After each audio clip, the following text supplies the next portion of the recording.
Ahora vamos a invitar al doctor Enrique Uribe Arzate, por favor. Eh,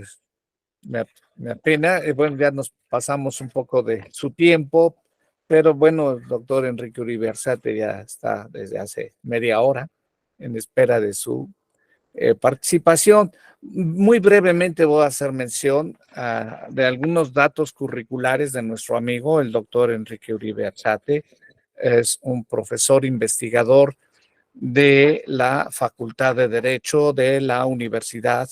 del Estado de México. Actualmente es miembro del Sistema Nacional de Investigadores nivel 2 del Consejo Nacional de Ciencia y Tecnología. Bien, el doctor Enrique Uribe Arzate, dentro de su amplia trayectoria académica, ha tenido el cargo de director de la Facultad de Derecho, así como del Instituto de Investigaciones Jurídicas de la Facultad de Derecho de la Universidad del Estado de México. Es especialista en Derecho Constitucional, así como también en Derechos Humanos. Fue el primer y tercer visitador general en la Comisión de Derechos Humanos del Estado de México, profesor visitante de la Universidad de Salamanca, la Universidad Autónoma de Madrid y de la Universidad Politécnica de Valencia, España. Ha realizado estancias de investigación en Italia, así como en otras universidades europeas, autor de varios libros y artículos especializados que se le han publicado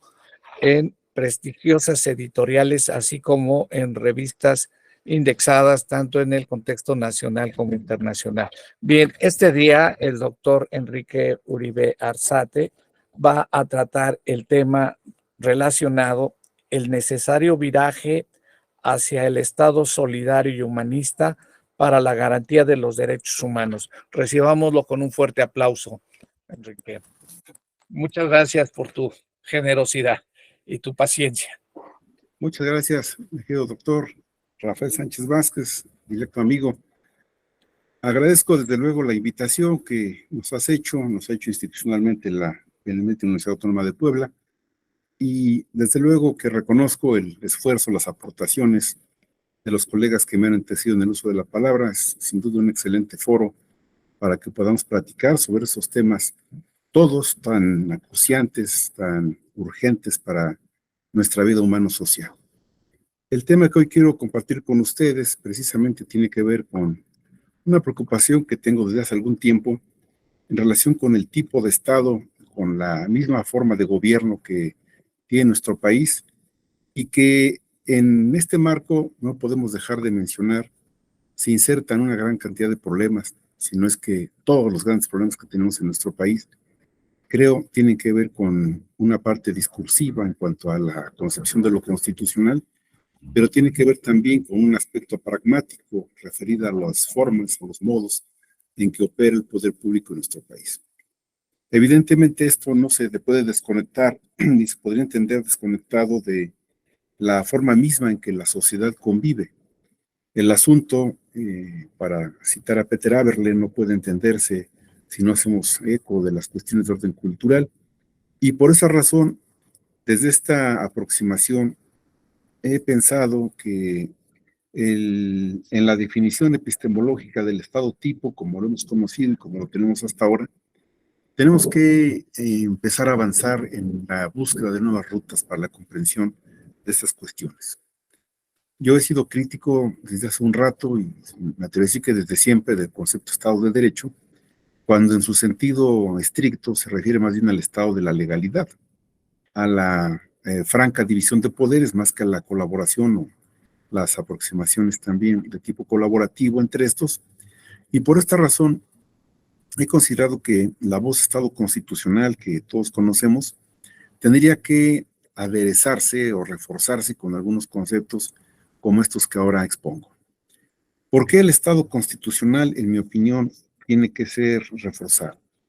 Porque pues sabemos que Estado constitucional, hasta donde lo dice la doctrina actual, pues es aquel contexto, aquel escenario donde conviven los derechos humanos, no solamente de orden descriptivo, con sus garantías. Es decir, derechos humanos en el papel, más sus mecanismos de aseguramiento, como uno de los grandes puntales de este Estado constitucional, y por otra parte, un detallado y eficaz sistema de control del poder. En este orden de ideas, las dos grandes cuestiones que aquí he citado son el andamiaje de este Estado constitucional. Y sin embargo, en la reflexión que quiero hacer con ustedes, que quiero compartir con ustedes, pues lamentablemente, creo que aquí lo han dicho ya varios de nuestros colegas, nuestros problemas colectivos siguen siendo los mismos, lamentablemente, y no logramos aminorarlos y tampoco encontramos las rutas, una salida viable, posible, pronta, para atender estos grandes problemas y grandes desafíos. Entre estos, yo quiero citar a la pobreza, un tema que el buen Rafa ha tratado desde hace ya mucho tiempo. Hoy, con 55 millones en números redondos de pobres en nuestro país, creo que el discurso de los derechos humanos, pues simplemente no puede ser. En otro orden de ideas, además de estos problemas, pues encontramos otros que todos conocemos y que lamentablemente tampoco hemos podido atender de manera eficaz: la corrupción, las grandes impunidades en nuestro país, y con todo ello, un Estado de Derecho resquebrajado, que también podríamos calificar con algunos otros adjetivos, ¿no? Un Estado poroso, me he permitido llamarlo en algún trabajo, un Estado reblandecido cuando se le filtran algunas cuestiones no jurídicas, la incidencia de muchos otros factores de poder que nada tienen que ver con lo estatal, y desde luego la desatención de los derechos humanos de este amplio sector de la población, los pobres o los más pobres, en general los vulnerables, e incluso, si me permiten ponerlo en este contexto más allá de las fronteras del Estado mexicano, también la poca atención, si no es que la franca desatención de nuestros migrantes, de nuestros hermanos migrantes para otros países, que no encuentran en el Estado mexicano la respuesta que tendría que darle su país para atender sus graves problemas. Este Estado reblandecido, entonces, o poroso, que es el Estado de Derecho, y que es incluso, si me apuran un poco, el Estado constitucional como ahora lo conocemos, debe encontrar también, desde nuestra concepción, aunque el derecho formalmente no lo alcance a concretar, nos parece que es un genial instrumento, un útil instrumento para poder adelantar en ello. Creemos que hay dos adjetivos que debemos agregar a la definición de Estado constitucional: solidaridad y humanismo. Todo en el gran propósito de erradicar la miseria de nuestro país, las penurias económicas de los habitantes, tan graves que tenemos evidentemente en México, pero que no es privativo de nuestro país. Hablaba el doctor Tagle hace un momento de Latinoamérica, y me sumo al comentario porque desde luego Latinoamérica pues es una zona violenta, pero además de ser de las más violentas, creo que es de las más asimétricas y de las más pobres. ¿Qué tanto hace el Estado constitucional por estas condiciones de rezago, de desatención, de asimetría social? Pues creo que por lo pronto quedan ahí patentes nuestras carencias, los grandes desafíos que tenemos que enfrentar. Y en lo que corresponde a nuestra parte,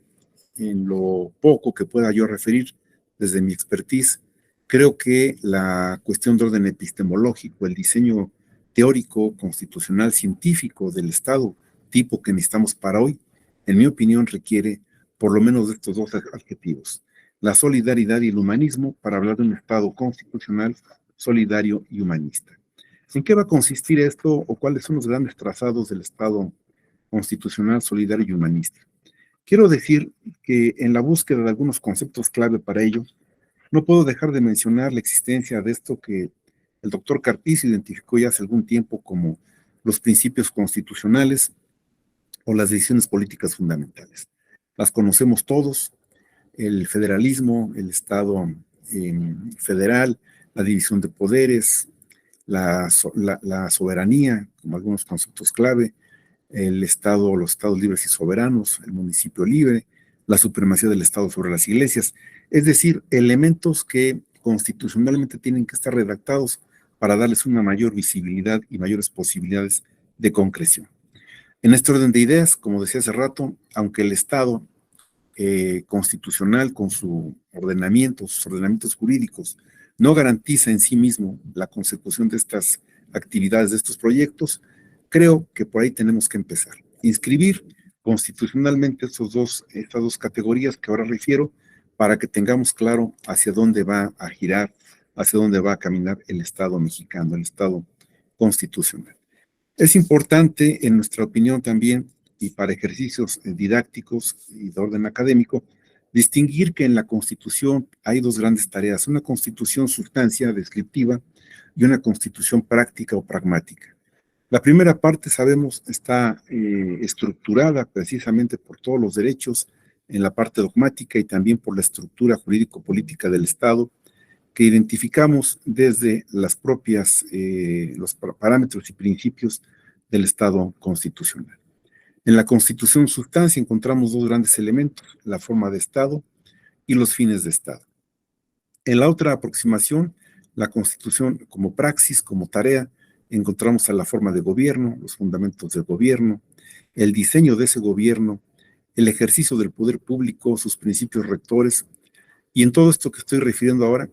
grandes tareas para la praxis del gobierno como las elecciones periódicas, un sistema representativo, medios de control del poder público y desde luego el control de la constitucionalidad como lo marca la justicia constitucional. Al inscribir en la parte sustancial y dar esta posibilidad pragmática a la solidaridad y el humanismo,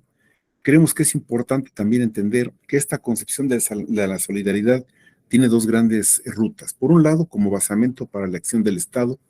y por otro lado, como un elemento pertinente que debe ser incluido a nivel constitucional como un principio, como una decisión política fundamental. Sobre la definición o las definiciones de solidaridad que podemos citar, hay varias muy interesantes desde la filosofía, y creo que aquí hay que destacar que junto a la solidaridad también encontramos un concepto que debe preocuparnos a todos hoy en desuso, que es la fraternidad. En desuso y menos en aplicación, en ejercicio, que es la falta de fraternidad. No sé si me equivoque, pero ante los sucesos que hoy hemos visto en Acapulco, creo que la respuesta ciudadana, solidaria, fraterna, no ha sido la que se hubiera esperado. Entonces, conectar la solidaridad con la fraternidad me parece un tema indispensable aquí en lo que ahora estoy tratando. Ahora bien, la solidaridad y la fraternidad como elementos de orden irreductible, incluso como dos conceptos que tienen que estar acompañados siempre, puedo decir que puede desprenderse en dos, o explicarse desde dos puntos de vista. Por un lado, lo que se conoce como la solidaridad fraterna, horizontal, que es la que sucede entre los particulares, y por otra parte, la solidaridad de tipo vertical, que es la que tiene lugar cuando intervienen los poderes públicos. En este orden de ideas, creo que, aunque la primera es muy importante, la solidaridad fraterna de tipo horizontal no es suficiente, porque aun cuando todos los mexicanos, o la mayoría, pudiéramos colaborar en las grandes desgracias que le pasan a nuestro país por huracanes, por tornados, por terremotos, etcétera, creo que tiene que ser el Estado constitucional, solidario y humanista el que responda de manera adecuada, pertinente y eficaz a estas grandes necesidades. Pues bien, para ir cerrando mi exposición, quiero destacar entonces los grandes contenidos constitucionales entre los que deben inscribirse la solidaridad y el humanismo. Agregar al significado del Estado constitucional y a su definición las voces Estado solidario y humanista me parece una de las tareas prioritarias ahora para poder darle certidumbre a nuestro tránsito para los años por venir. Hoy, de la revisión que hemos hecho en nuestro texto constitucional, destacamos la ausencia de la palabra solidaridad.